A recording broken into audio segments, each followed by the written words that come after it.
Hi, Lene Robinson from Utah, and I said that I was going to do this video a few days ago, and I've been kind of holding off on it because I haven't really talked publicly about this, and so I've been kind of back and forth with it. But I did say that I would do it, and I've got some people that want me to do it to help them out too. So here goes nothing. So a year ago, almost to the date, I was struggling really bad. I wouldn't admit that I was depressed. I wouldn't admit that anything was wrong with me. I too stubborn, too proud, whatever you want to call it. It's really hard to admit that you know, something could be wrong with you and that you could be depressed or anything like that. So I think what finally opened my eyes was my husband. I ended up totally breaking down one night and just fell to pieces. I mean, just broke right there. And Tyler finally ended up telling me, came out and said that I'm not the person that I was a year ago or when we first were married. I'm not this happy, outgoing person anymore. I'm sad all the time, or I'm angry, or, you know, just whatever it was, and I'm just not myself. And it kind of opened my eyes and made me realize, well, maybe something is wrong. And up until that point, this was, so we're going to go back a little bit, but this was just a couple months after I had my second child. And I had never had postpartum depression with my first son. I've never really been around anybody that's had it. So that, I mean, it kind of came to mind that maybe that's what was going on with me, but I wasn't sure, and I didn't want to admit that. But I kept having these feelings like I wasn't a good enough mom for my kids. When Shefton would cry, I would repeatedly think in my head over and over that he hated me. And I truly believed it. I truly believed that I wasn't good enough for my husband, and I wasn't good enough for my kids, and I wasn't good enough for anybody. And then when I ended up breaking down and my husband told me that, it opened my eyes. And so that next day I made a doctor's appointment to go get checked out. And I described to him how I felt and what was going on with me. And he said, sure enough, you do have postpartum depression, and it's okay. A lot of people get it, and a lot of women do get it.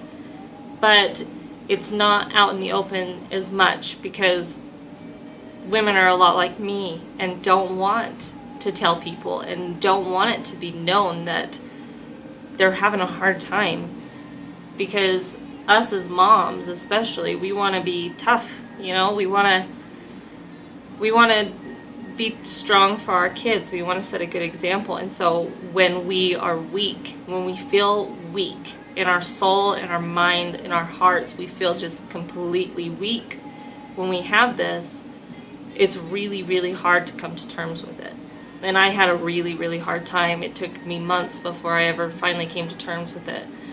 And I got medication, and I'm not big on medication. I don't like it. I don't like how I feel on medication, but I knew that I needed something to get me going. So I tried out this medication. I started on it, but then I felt I needed something more. I didn't want to just rely on medication. I wanted to find a different way for me to get out of this rut. I like to call it my rut. And so I actually signed up with my previous business, and I was a pure romance consultant for a little while, and I signed up with that, and I had to go out and meet women that I didn't know. Luckily, my first couple parties were with friends, but I had to get out of my shell. And I've always been this super, super outgoing person where I've never been scared to go up to strangers. I mean, I've never been scared to say hi to somebody or meet somebody new. That's never been an issue for me. And when I got postpartum depression, that started to become an issue for me. And then after I started feeling a little bit better, it was still an issue. And I still wasn't myself. So I forced myself to go out and talk to people.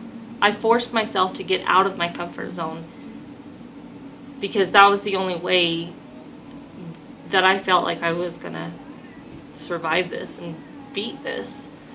So I started going out and meeting people. And when I went out to meet people, I started dressing up. Not just in my jeans and t-shirt and throw on some mascara. I made sure, like I really got dolled up. I did my hair, I did my makeup, I wore high heels. I mean, I wore dresses. And everybody that knows me knows that I don't wear dresses. So I really went out of my way to present myself in a independent way. I wanted to look independent. I wanted to look like I was strong because at that time I wasn't strong. And they always say fake it till you make it, right? So I faked it. I slapped on a smile and I did everything I could.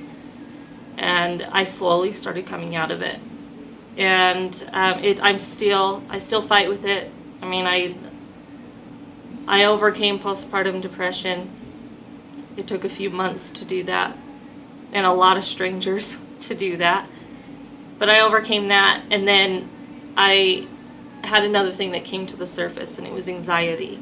And I've never, like I said, I've never suffered from any of this before. When I say suffer, I mean you suffer from this. It's not something that you can just wake up and say, I'm good. I don't have anxiety. I don't have depression. That's not how it goes. And there's a lot of people that say, hey, you know, I had people say, Lene, just snap out of it. What's wrong with you? It's not like that at all. You can't snap your finger and be perfect again. It takes a lot of work, and you have to fight really, really hard to become the person that you were before. And if you don't fight for that, you won't survive it. There's no doubt about that. It is something I never wish on anybody. It's something completely different. But, and then I ended up having anxiety on top of my depression, and that was hell. I still to this day fight my anxiety. I still to this day fight my depression. It's not as bad as it was, but I've had to work every single day to become who I am. And I can say that a year ago today, I wouldn't have been making this video, because no way in hell would I be admitting that I have anxiety, or that I have depression, or that I think that my children hate me, or that I think that I'm worthless and I don't think that my husband loves me, or that I don't think that I'm worthy to be here. But I chose to fight for myself, and I chose to search for the girl, the woman, the mother, the wife that I was before. And I don't know if I will ever be the same person, because I'm still fighting, and I'll probably continue to fight for the rest of my life. But I will fight. I'll never give up. I have too much to lose. I have my kids, I have my husband, I have my family, I have my friends. I have so much good going on in my life that I have no reason not to fight. So, if you're watching this and you suffer from depression or anxiety, or if you know somebody that suffers from that stuff, you're not going to snap out of it. I'm not going to sugarcoat it and say, hey, you're going to wake up tomorrow and you're going to smile and everything's going to be perfect. That's not how it works. You're going to have to fake that smile. You're going to have to fake being happy in front of people. And then you're going to be able to cry as well, because it's okay. Because I know where you're coming from, and I know that I've shed plenty of tears. And those of you that are watching this, that know people that suffer from this, give them a break. You know, if they get mad at you for no reason at all, or you think no reason at all, in their mind, in their heart, they are really mad at something. And it could be that they're mad at themselves, or they're mad at the way that they feel. Because I was mad at my husband so many times because I felt I wasn't good enough. So I was mad at my husband that he would even be with me, because I didn't think I was good enough for him. And you know what? Instead of him leaving me, he stuck around with me. Because it's through, you know, the good times, the bad times, and everything in between. And he really stuck with me. So you guys, if you know somebody, you need to stick by them, because that is what they need the most. They need somebody to help keep that fire lit. Because if they decide that they want to fight for themselves and they want to fight for their life and who they used to be or who they want to be, you need to support them.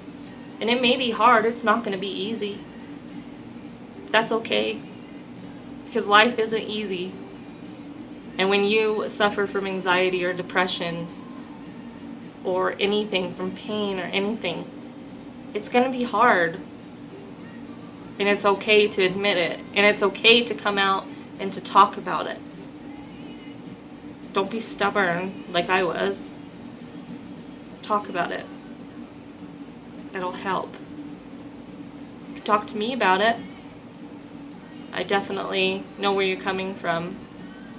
But if you're ready to fight for yourself and you're ready to beat depression or beat your anxiety or whatever, whatever challenge you've got in front of you and you want to beat it, at the beginning, you have to force it.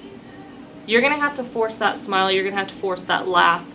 You're going to have to force the love. You're going to have to force going out and doing things that you feel that you can't do or that you're uncomfortable doing. You're going to have to force all that. Force it. Because eventually, it'll come easy. And eventually, you're going to look back just like I did a year ago and say, wow, I'm better. I'm not perfect. I never will be. But I'm a hell of a lot better than what I was a year ago. So, there's your video. Got a little deep. But hopefully, I can inspire somebody to fight like I did. And if anybody needs somebody to talk to or vent to or ask questions or need the little bit of push or motivation or the, you know, I can help you keep that fire lit. I'm okay with that. I'm okay to be a shoulder for you to cry on. So, until the next video, smile. Even if you have to fake it, I'll talk to you later.